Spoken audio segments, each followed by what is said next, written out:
नमस्कार।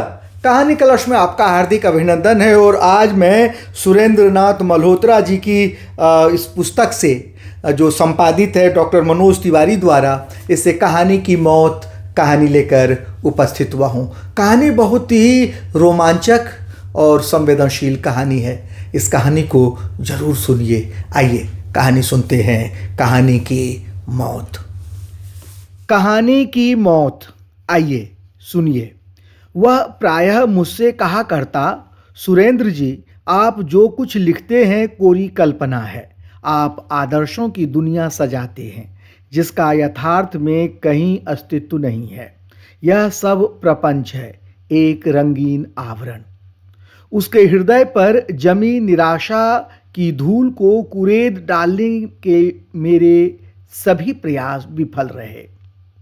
यह धूल कब और क्यों जगी थी, उसके मानस पट पर इस तथ्य को जानने की प्रबल जिज्ञासा मुझे अशांत कर जाती, पर कुछ भी जान पाने में सफल नहीं हो पाया था मैं। न जाने क्यों उसके साथ एक अनजानी आत्मीयता का एहसास होने लगा था मुझे। बस इतना ही जान पाया था कि उसकी पत्नी का देहांत हो चुका था और वह अपनी इकलौती बेटी के साथ पिछले 2 वर्ष से मेरे पड़ोस में रह रहा था। वह इतना आत्मकेंद्रित एवं अल्पभाषी था कि बहुत बिरले ही मेरी उसके साथ बातचीत हो पाती। एक पड़ोसी के नाते व्यवहारिक तौर पर कभी-कभी मैं उससे मिलने चला जाता और पूछता, कहिए सब कुशल है ना कपूर साहब? जी हाँ, ईश्वर की कृपा है। और प्रायः बातचीत यहीं टूट जाती। उसकी बेटी पानी का ग्लास ले आती, अब पानी लीजिए ना अंकल। थैंक यू बेटे। वह खाली ग्लास ट्रे में रख कर लौट जाती। मैं कुंदन की आप बीती जानने को उत्सुक था। मैं उसे अपनी नई रचना का नायक बनाना चाहता था। वह कौन था? उसके जीवन में ऐसा क्या हुआ जिसने उसके व्यक्तित्व को इतना रहस्यमय बना दिया था?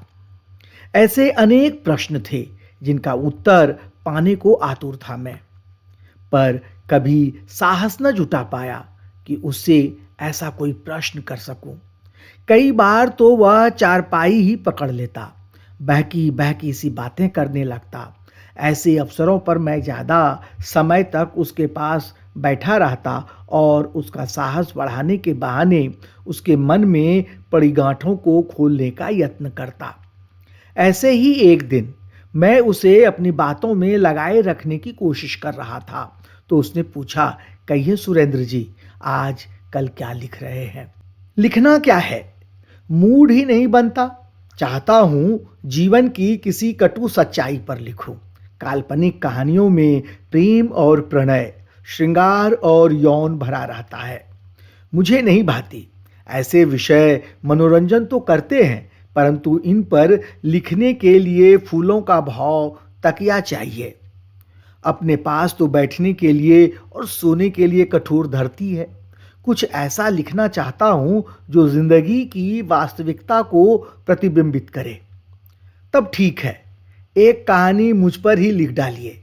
जिस मानसिक ज्वाला में मैं निरंतर जल रहा हूं, उसकी रोशनी में शायद मेरे जैसे अनेक भ्रमित लोग समय रहते संभल जाएं।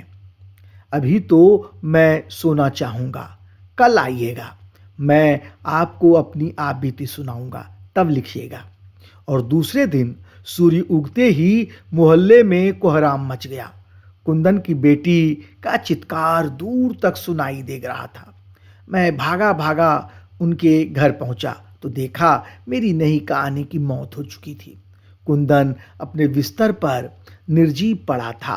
आस पड़ोस के लोग पहुंच गए थे और स्थिति के अनुसार व्यवस्था करने में सहयोग कर रहे थे। महिलाएं कुंदन की बेटी को सांत्वना देते हुए उसकी पीड़ा कम करने का प्रयास कर रही थीं। इसी बीच कुंदन की बेटी ने तह किया हुआ एक कागज मुझे थमा दिया, जो उसे कुंदन के तकिए के नीचे मिला था। मैं चुपचाप या चुपके से घर के एक अलग कोने में आ गया और कागज पर लिखी इबारत पढ़ने लगा। कुंदन ने लिखा था, सुरेंद्र भाई, यह न समझना कि तुम्हारी नई कहानी के नायक की हत्या करके मैंने कहानी का अंत कर दिया। कहानी तो अब शुरू होगी। नीचे दिए फोन नंबर पर तुम मेरी मृत्यु की सूचना दे दो। बस जितने समय में कनाडा से कोई बाई एयर भारत पहुंच सकता है, उतने समय में तुम्हारी कहानी की नायिका तुम्हारे सामने होगी। और तीसरे दिन एक कार कुंदन के घर के सामने आकर रुकी, जिससे एक युगल जोड़ी उतरी। एक अद्वितीय सुंदरी, एक युवक। कुंदन का अंतिम संस्कार तो हो चुका था। रो धोकर उसके सगे संबंधियों के मन हल्के हो गए थे। युवती उन लोगों से लिपट लिपट कर रो रही थी। मैं अनुमान न लगा पाया कि यह कौन थी। वह दिन इसी तरह बीत गया और मैं अपने घर आ गया। अगले दिन मैं चकित रह गया जब सुबह सुबह ही कुंदन की बेटी सुरेखा उस महिला को साथ लिए हमारे मकान पर पहुंची। मैंने उनके अभिवादन का उत्तर दिया और बैठने का अनुरोध किया। सुरेखा ने मुझसे उस महिला का परिचय कराते हुए कहा, यह मेरी आंटी सीता हैं, कनाडा से आई हैं, आपसे मिलना चाहती थी। सीता और कनाडा के नाम सुनते ही मैं समझ गया कि यही मेरी कहानी की नायिका है। मैंने कहा, मैं नहीं जानता कुंदन से आपका क्या रिश्ता है, तो भी इतना तो समझ सका हूं कि यह संबंध बहुत घनिष्ठ था। उनके आकस्मिक स्वर्गवास का मुझे गहरा दुख है। लगता है मैं अपना एक प्रिय मित्र खो बैठा हूं। मेरी बात सुनते ही सीता की आंखों से अश्रुधारा बह निकली। फिर अपने आप को संयत करने का प्रयास करने लगी। जब वह बोली तो लगा बड़ी कठिनाई से अपनी भावनाओं को व्यक्त कर रही है। उन्होंने कहा, स्वर्गवासी मेरे पहले पति थे। मेरे मस्तिष्क में एक विस्फोट हुआ। ऐसे रहस्योद्घाटन की कल्पना नहीं की थी मैंने। मुझे चुप देखकर सीता फिर कहने लगी, आप उनके कष्ट के दिनों में उनकी सहायता करते रहे, इसके लिए मैं आपकी आभारी हूं। अपने पिछले 2 पन्नों में उन्होंने आपके बारे में काफी कुछ लिखा था। कि उनकी टिमटिमाती जीवन लौ को 2 हाथों ने ही बुझने से रोक रखा है, एक सुरेखा और दूसरे आप। पर दुर्भाग्य से वह लौ बच न सकी।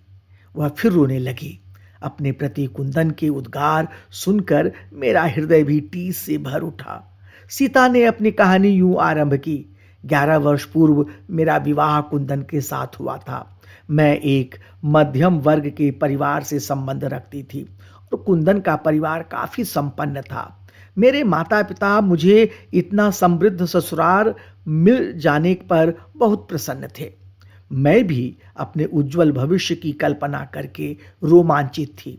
पीहर से विदा होकर जब कुंदन के घर आई तो मुझे अपने सारे सपने साकार होते दिखाई दिए। पति मुझे बहुत चाहते थे। सास का स्वर्गवास हो चुका था और ससुर प्रांत के चीफ इंजीनियर के पद से अवकाश ग्रहण कर चुके थे। बहुत बड़ी कोठी बनवाई थी उन्होंने, जिसका वैभव देखकर एक छोटे से स्वर्ग की परिकल्पना की जा सकती थी। कोठी के बाहर मार्बल की एक शिला पर खुदा हुआ था शांति कुटीर। मिस्टर खोसला कुंदन के अभिन्न मित्र थे। वह अत्यंत विनोदी स्वभाव के थे। बात बात पर कोई चुटकुला सुना देना उनकी हावी था। इस वाक्य को फिर से सुनिए। बात बात पर कोई चुटकुला सुना देना उनकी हॉबी थी। उधर कुंदन कुछ गंभीर प्रकृति के स्वामी थे। विवाह के बाद पहली भेंट पर कुंदन ने परिचय कराते हुए कहा, यह राजेंद्र खोसला है। कहने को मेरा कोई भाई नहीं, परंतु यह मुझे सगे भाई से प्रिय है। बस यूं जान लो कि यह तुम्हारा देवर है। और बस मन ही मन मैंने राजेंद्र के साथ देवर भाभी का रिश्ता जोड़ लिया। तत्पश्चात मैंने कभी उससे झेप या पर्दे की आवश्यकता नहीं समझी। मेरे मन में भूले से भी कभी यह विचार न आया कि मेरा राजेंद्र के साथ यूं हंसना बोलना कुंदन के हृदय में कभी संदेह का अंकुर भी बो सकता है। मैं तो इतने सुख को पाकर आकाश में उड़ती फिरती थी। धरती से बहुत ऊंची थी यह उड़ान। मुझे लगता मेरे पाँव में पायल के बिना घुंघरुओं के स्वर भर गए हैं। मेरे कंठ में सदा मधुर गीतों के बोल मचलते रहते हैं। मेरी आंखों के सम्मुख मुक्त हास्य की फुलझड़ियां फूटती रहती हैं। कुंदन के साथ मेरा व्यवहार न केवल एक पति पत्नी जैसा बल्कि एक सखी, एक प्रेयसी जैसा बन गया था। अपनी इसी उमंग में मैं उन्हें एक शर्मीली परंपरागत भारतीय नारी सा मर्यादित एवं व्यावहारिक सम्मान न दे सकी। हालांकि अपने हृदय की गहराई में से मैं उनके सम्मोहन में डूबी हुई थी और मन ही मन उनके प्रति पूजा की हद तक निष्ठावान थी। और एक दिन अप्रत्याशित रूप से मेरे पांव की पायल चटक कर टूट गई। मेरे कंठ में बैठे गीतों के बोल क्रंदन करने लगे। मेरी पलकों पर चमकते सितारे बिखर गए। उस दिन राजेंद्र बहुत देर तक हमारे साथ था। खूब हंसी विनोद चलता रहा। बात मेरे पेट से चली थी। मेरा पेट बढ़ रहा था और कई बार जी मिचलाने लगता था। राजेंद्र एक नवजात शिशु के रोने की नकल कर रहा था। वह कुंदन और मुझसे अग्रिम पार्टी मांग रहा था। पिछले जन्म में हम ज्योतिष सम्राट भी थे भाभी। हमें पता है कि होगा बेटा ही। वह नाच नाच कर बता रहा था कि भतीजे के जन्म पर वह यूं नाचेगा और मैं उसकी भाव भंगिमाओं पर हंसते हंसते लोटपोट हो रही थी। राजेंद्र के जाते ही कुंदन ने मुझसे बड़े रूखे स्वर में कहा था, पराये पुरुष के साथ तुम्हारा यूं हंसना बोलना मुझे नहीं भाता। कुछ तो शर्म होनी चाहिए एक स्त्री में। मैं अचानक अवाक रह गई। साहस बटोर कर मैंने कहा, भैया पराये हैं क्या? आप उन्हें सगे भाई साहब चाहते हैं, तब क्या वह मेरे देवर न हुए? कौन सा रिश्ता है उसके साथ हमारा? आज तो अपनों के भी खून सफेद हो रहे हैं, वह तो फिर भी गैर है। आपने कहा होता तो मैं कभी उनसे बात न करती, परंतु ऐसा कुछ सोचना तो पाप है। मैंने सदा उन्हें अपने भाई की दृष्टि से देखा है। बात करने से कौन रोक सकता है या कौन रोकता है तुम्हें?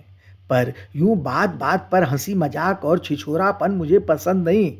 आपके घर में मुझे इतना सुख मिला है कि शायद खुशी में मैं सुध बुध खो बैठी हूँ। अकारण ही मेरे होठों से हंसी फूट पड़ती है। अब मैं सावधान रहूंगी।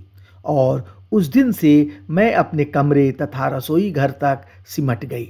मैं ड्राइंग रूम में बहुत कम जाती। राजेंद्र यथापूर्वक भाभी भाभी करते आते, परंतु मैं प्रत्युत्तर न देती। उन्हें अपने कमरे की ओर आते देख मैं बाथरूम में चली जाती। यद्यपि यह अशिष्टता मुझे चुभती रहती, परंतु कुंदन की भावनाओं का आदर करना मेरा प्राथमिक कर्तव्य था। धीरे धीरे मुझे यूं लगा कि जैसे मैं एक सोने के पिंजरे में बंद हो गई हूं। अब मुझे अनुभव हुआ कि मेरे पति एक व्यस्त व्यवसायी हैं जिन्हें अपने काम से बहुत कम फुर्सत मिलती है। अब मुझे पहली बार एहसास हुआ कि मैं अपने माता पिता से बिछड़कर एक अनजाने परिवार में आ गई हूँ। एक अजीब सा एकाकीपन मुझे अखरने लगा। मेरी स्वच्छंद निर्मल आत्मा पर जैसे संदेह का पहरा बिठा दिया गया था। आखिर मेरी प्रसूति का समय आया। नर्सिंग होम में मेरे लिए एक विशेष कैबिन आरक्षित था। मेरी खूब टहल सेवा हो रही थी। कुंदन तो दिन में एक बार ही आ पाते, परंतु मेरे ससुर प्रातः साय आते और मेरे खाने के लिए फल, जूस एवं अन्य पौष्टिक चीजें ले आते। डॉक्टरों के परामर्श पर मुझे 8-10 दिनों के लिए नर्सिंग होम में ही रहना था, जब तक कि डिलीवरी नहीं हो जाती। राजेंद्र भी निरंतर दिन में 2 बार आते। वह भी फल, हॉर्लिक्स आदि उठाए ले आते।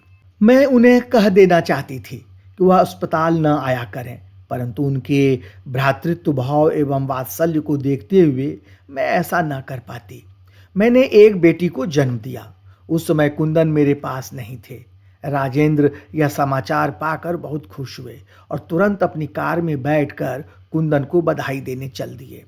उस दिन साय जब कुंदन अस्पताल आए तो उनके चेहरे पर पहले से अधिक गंभीरता थी।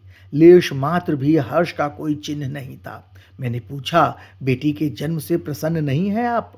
तुम प्रसन्न हो, राजेंद्र प्रसन्न है, तुम मेरी प्रसन्नता से क्या फर्क पड़ता है तुम्हें? उनका उत्तर सुनकर मेरे शरीर में सैकड़ों विषैले बिच्छुओं के डंक उतर गए। विश्वास के रेशमी धागे टूटकर बिखरने लगे। संदेह की दीवार ऊंची उठती गई। राजेंद्र भी अब सब कुछ जान गए थे। वह इतने आहत हुए कि उन्होंने हमारी कोठी के पास से गुजरना भी छोड़ दिया और फिर कुछ ही दिनों में अपना तबादला करवा कर चले गए। इतना हो जाने पर भी कुंदन के व्यवहार में कोई अंतर नहीं आया। मेरे ससुर अपने बेटे के व्यवहार पर विस्मित भी थे और शर्मिंदा भी।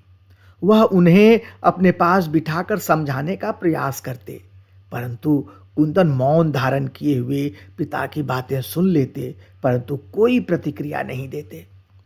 आखिर परिस्थितियां ऐसे भयानक मोड़ पर आ पहुंची जिसके आगे जीवन का रास्ता अंधेरे में डूबा हुआ था। शायद शायद वे सब पड़ाव पीछे छूट गए थे जहां से वापस मुड़ा जा सकता था। मेरा सब कुछ लूट कर कुंदन घर से चले गए। मेरे कलेजे का टुकड़ा सुरेखा को भी साथ लेकर वह न जाने कहां जा पहुंचे। जाने से पहले वह मेरे नाम का एक पत्र छोड़ गए जिसका एक एक शब्द मेरे हृदय को अग्निबाण की तरह बिंध गया। उन्होंने जो लिखा था उसका तात्पर्य कुछ ऐसा था कि वह भीतर ही भीतर संदेह और शंका की आग में जलते रहे हैं, इसलिए अब वे इस घर में मेरे साथ नहीं रह सकते। यद्यपि उन्हें विश्वास नहीं कि सुरेखा उनकी ही बेटी है, परंतु उन्हें जीने के लिए कोई तो सहारा चाहिए, इसलिए वह सुरेखा को साथ ले जा रहे हैं। उन्हें ढूंढने का प्रयास न किया जाए, वरना ऐसा न हो कि उन्हें इससे भी कठोर कदम उठाना पड़े। और उन्हें खोजने के सभी प्रयास विफल हो गए। 2 वर्ष तक मैं आंसू बहाती रही और उनके लौट आने की आस लगाई रही। मेरे बूढ़े माता पिता तो गम का पहाड़ उन पर टूट पड़ा।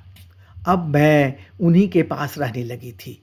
कुंदन के पिता ने मुझे अपने पास ही रहने के लिए काफ़ी हठ किया था, परंतु उस घर में अपने पति के हाथों इतनी अपमानित और प्रताड़ित होने के पश्चात मुझे वह घर खाने को दौड़ता था। माता पिता के घर रहकर मैं आत्मनिर्भर होने का प्रयास कर रही थी। इसी तरह 4 वर्ष बीत गए। कुंदन के लौटने की आशा लगभग समाप्त हो गई।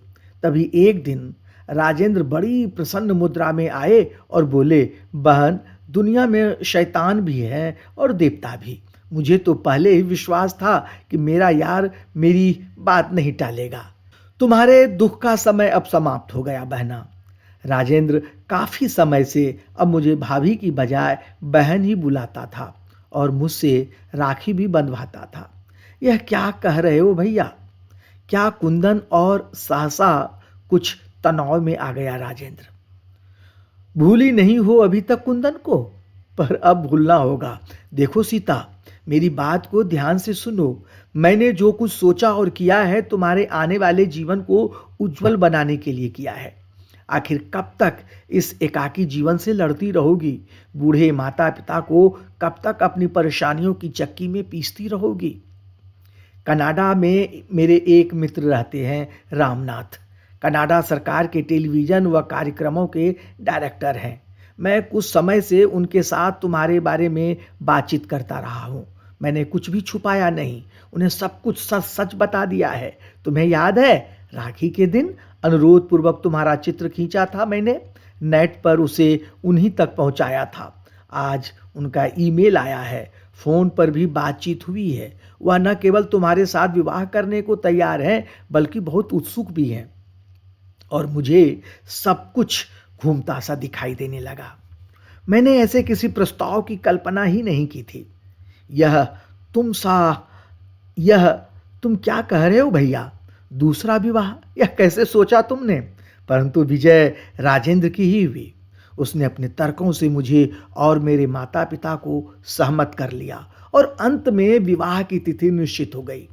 रामनाथ चाहते थे कि विवाह कनाडा में ही संपन्न हो। उन्होंने अपने संपर्कों तथा रसूख के बल पर कनाडा एवं भारत सरकार से मेरे माता पिता और राजेंद्र के वीजा का प्रबंध कर लिया और हम कनाडा पहुंच गए। यह मेरे जीवन का एक अनूठा अनुभव था। आकाश की ऊंचाइयों में उड़ते हुए मुझे यूं लगा मानो मैं देवताओं के देश में विचरण कर रही हूं। रामनाथ जी ने एक भारतीय विवाह शीर्षक से टीवी पर एक विशिष्ट प्रसारण तैयार कर डाला था, जिसके अंतर्गत हमारे विवाह का पूरा कार्यक्रम कनाडा टीवी पर दिखाया गया। विवाह में बहुत से भारतीय एवं प्रवासी परिवारों को निमंत्रित किया गया था। मुझे एक परंपरागत भारतीय दुल्हन के रूप में सजाया गया।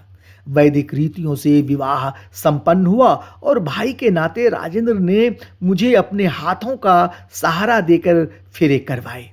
ढोलक की थाप पर भारतीय स्त्रियों ने गीत गाए और वह सब कुछ टीवी पर सहस्रों दर्शकों ने देखा।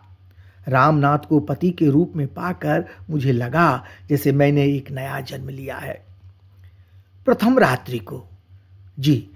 रात्रि को जब मैंने उनसे कहना चाहा मैं आपके योग्य नहीं थी कि उन्होंने बीच में ही टूक दिया। आज के पश्चात कभी ऐसे शब्द मुंह पर न लाना सीता। सीता का उपयुक्त स्थान राम के हृदय में ही है, न कि रावण की अशोक वाटिका में। युग युग की साथ के पश्चात मैंने अपनी सीता को पा लिया। अब सीता का परित्याग दोहराया नहीं जाएगा। चौथे दिन हमें एक लिफाफा प्राप्त हुआ जिसमें कुंदन का लिखा हुआ पत्र था। कुंदन ने लिखा था, एक पागल के पत्र को कुछ महत्व न देना। तुम्हें विवाह की बधाई देने का भी तो अधिकार नहीं मुझे। टेलीविजन पर राजेंद्र को तुम्हारे भाई का कर्तव्य निभाते हुए देखकर मेरा जघन्य पाप काला दैत्य बनकर मेरे सामने खड़ा हो गया। मैंने अपने स्वर्ग को अपने हाथों स्वयं फूंक डाला। मैंने अपनी गृह लक्ष्मी के मुंह पर संदेह और अविश्वास की कालिख पोत दी। आज सीता अपने भगवान राम के पास पहुंच गई है, परंतु रावण को तो उनकी मौत भी पश्चाताप की आग से छुटकारा नहीं दिला सकती। रावण सदा जलता रहेगा। तुम्हारी अमानत सुरेखा मेरे पास सुरक्षित है। मेरे जीने का एकमात्र बहाना अपने अंतिम दिनों में तुम्हें सूचित कर दूंगा। तब यहां पहुंचकर अपनी अमानत को संभाल लेने में विलंब न करना। पत्र पढ़कर एक बारगी मेरी आंखों से अश्रु बह निकले थे। राम ने मेरे आंसू पोंछते हुए पूछा था, क्या कुंदन के पास लौट जाना चाहोगी? और मैं उनके कदमों में झुक कर गई थी। क्या राम फिर सीता का परित्याग करना चाहते हैं? और उन्होंने मुझे अपने अंक में भर लिया था। आपका संदेश पाकर मुझे भारी आघात लगा था। जैसे भी थे कुंदन कभी मेरे अपने थे, एक समय मेरे सर्वस्व थे। शायद अपनी एक भूल के लिए ऐसे दंड के पात्र न थे वे। काश समय इतना निष्ठुर न होता। राम और सीता सुरेखा के साथ लौट गए और मैं सोच रहा हूँ कहानी कहाँ से शुरू करूँ। कहानी समाप्त। ये कहानी आपको कैसी लगी? आशा है जरूर अच्छी लगी होगी। आप कमेंट्स बॉक्स में लिखकर अपनी राय जरूर दीजिएगा। जल्द ही मिलते हैं सुरेंद्र नाथ जी की अगली कहानियों के साथ। तब तक के लिए आज्ञा चाहता हूँ। धन्यवाद।